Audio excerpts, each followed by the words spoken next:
So, hello everybody. Slightly different format again. Obviously, not driving. I've been working at home, and so I thought story time. Now, any of you who've listened to any of my previous videos will know a little bit about my childhood and my early adulthood and some of the shenanigans that I actually got up to. My education, my childhood and my education, and the decisions that I made during university and after university, like, for example, deciding to drive trucks to the Middle East. It was all about learning to be capable. I did say this in one of my previous videos. I wanted to be able. I mean, really, at the end of the exercise, I am brilliantly sorted and able to deal with, let's say, a zombie apocalypse. I mean, brilliantly sorted for a zombie apocalypse. Only problem is that I am old. The zombie apocalypse should have happened years ago when I was a young man. But, you know, well, life has a strange way of dealing your hand for you, doesn't it? I remember reading a book many, many years ago, and there was a foreword in that from Ted Heath. For any of you folks who don't know, Ted Heath was a former Prime Minister of the United Kingdom. I think he might have been knighted, I'm not sure. Sir Edward Heath? Don't know, can't remember. Anyway, in the foreword for this book, he talks about Mavericks and how a country needs to have Mavericks. This was being said about a fellow called Sir Francis Chichester, who sailed solo around the world. He was the first to do it. He did actually have to stop once because of damage to his boat, but he was the first to sail around the world, more or less, apart from the one stop. It was a non-stop voyage. He was followed by other people like Sir Robin Knox-Johnson. Now, Francis Chichester was a bit of a maverick, and what Ted Heath was saying was that mavericks should be prized. They're an asset to any country because, I suppose, because they push boundaries, they question the status quo, they question the established limits, they innovate, and they push us or inspire us to push ourselves to achieve things that perhaps we would have been told or felt were impossible. That's the value of the maverick. They go out and they do it. I'm living in a world now where I think a maverick would be seen more now, or called perhaps, a conspiracy theorist. They are vilified. Except that you guys and I, we know that the conspiracy theorists of these last few years are being proved to be correct. You know, the comment that keeps coming up on social media about yesterday's conspiracy theory is today's fact. In fact, fact checkers, actually, there's an interesting one, because what are fact checkers? Well, I've done it for myself as an exercise. I've looked at some of the remarks, some of the fact checkers' statements, and categorically, they are incorrect. So, I'm living in a world where mavericks are vilified as conspiracy theorists, where fact checkers peddle lies behind the title of fact checker, giving them legitimacy, of course, in people's eyes, where governments patently lie. I mean, we know this anyway, don't we? But it's a funny thing, isn't it? Because although people out there will say, don't trust government, they're all corrupt, they're all liars, we don't all, but they all then go out and do whatever that government says they should do, even though they don't trust them, so they say. Strange world where the thought doesn't seem to be able to stay firm in people's heads. Maybe the dumbing down of the education system has led people to be stupid. I don't know. I'm certainly not very clever. I mean, I had a university degree and I spent my entire working career driving lorries. I mean, one can question my common sense.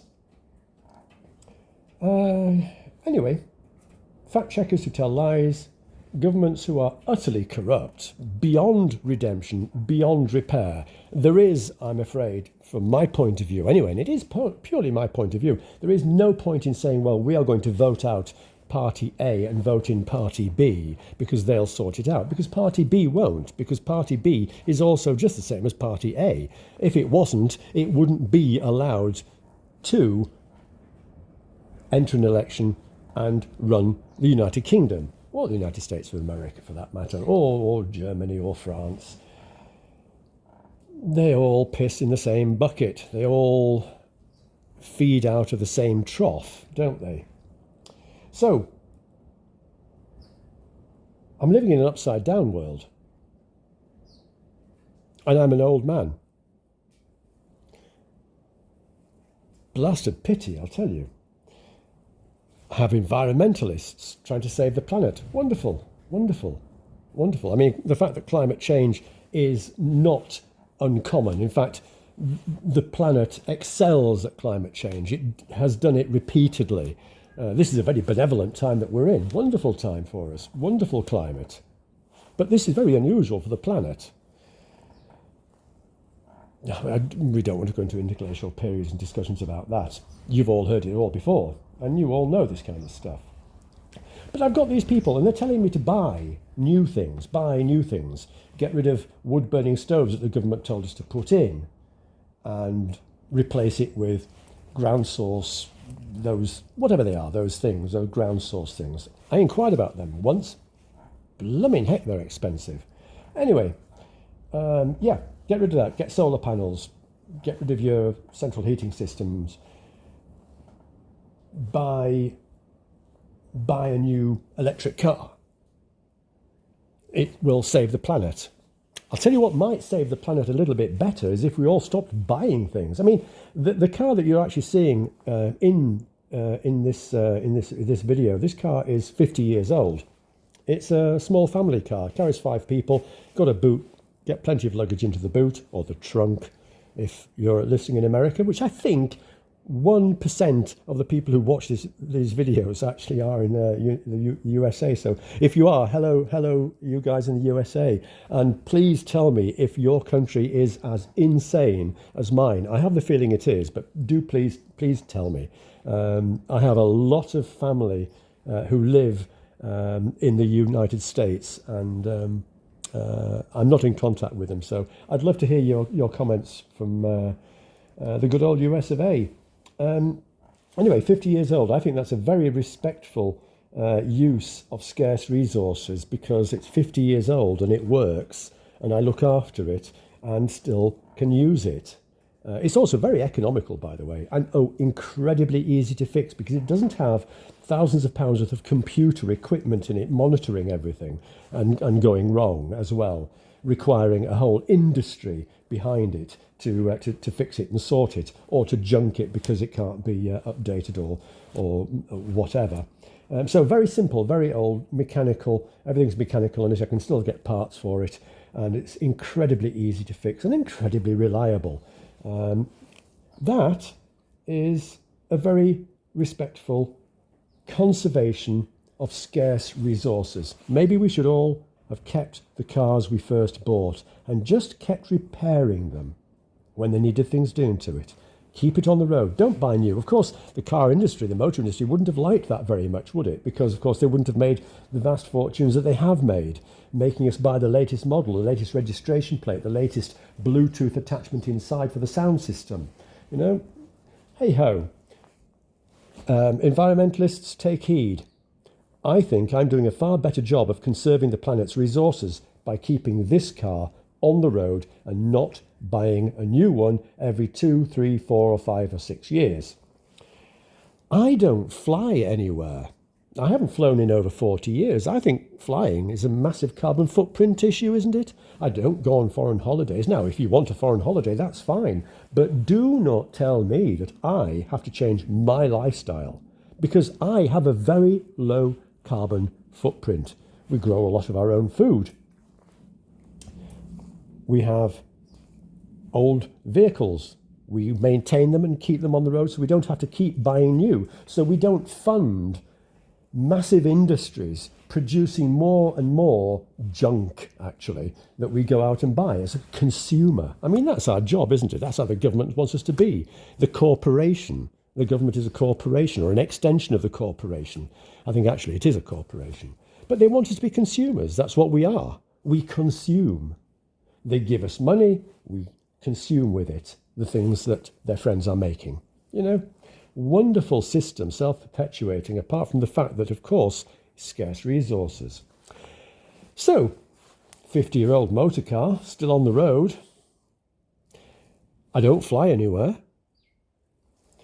I don't go to the supermarkets and buy vegetables that have been grown in some African country like Kenya, for example, and then put on an aeroplane, flown over here, put into a supermarket for you to go and buy to make your salad. I don't do that. We grow our own vegetables.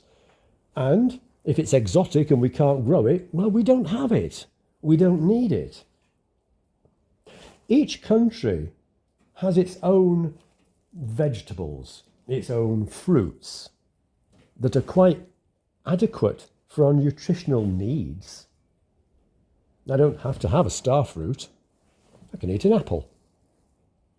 Actually, my wife is wonderful. She's growing figs and she is growing grapes and actually melons as well in a big polytunnel that we made.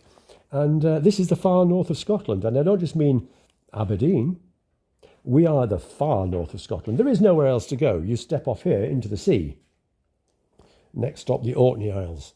Go and look that up on your maps if you don't know where that is. So, there we go. I'm living in a world that's upside down. I've got politicians and I've got people telling me I need to change my lifestyle. My lifestyle is pretty low in its footprint. I'm living in a world where Mavericks are seen as conspiracy theorists. The conspiracy theorists are all being proven correct. Now look at the last years that we've been through, the absurdity, which I absolutely, for the record, did not buy into. I worked all the way through that. So did one of our sons. We're all the way through that in a crucial industry. We were making sure that stuff got collected from big warehouses and got to supermarkets. We did that day in, day out, week in, week out, throughout the entire time that other people were sitting in their houses watching Netflix and having things delivered and protecting themselves.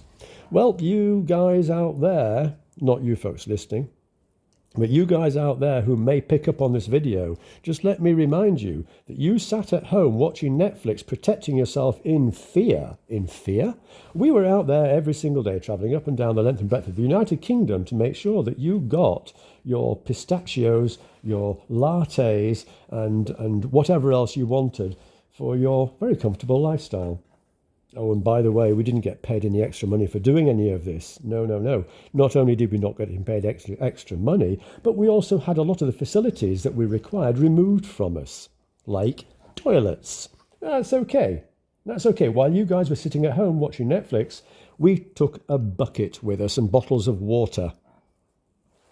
So, world is upside down, isn't it? Now, I know you folks who are listening to this are already understanding of it. But let me know what you think. Let me know how you feel about this utterly upside down world where those who we have been taught we should trust, we can't. And those who we have been told we should never trust are telling, as far as I can see, as far as world events go, they're telling the truth. Interesting world. That's my little story for now. I've got nothing more to say on that matter, but I would really, really appreciate people commenting on the things I've been saying. And in the meantime, I have work to do, and so I shall get on with that work. Thank you very much for listening. If you did like what I talked about, do leave a like. If you didn't like it, then feel absolutely free to say why you didn't like it. I'm interested in any comments at all. Thank you very much, and I'll speak to you all later. Bye-bye for now.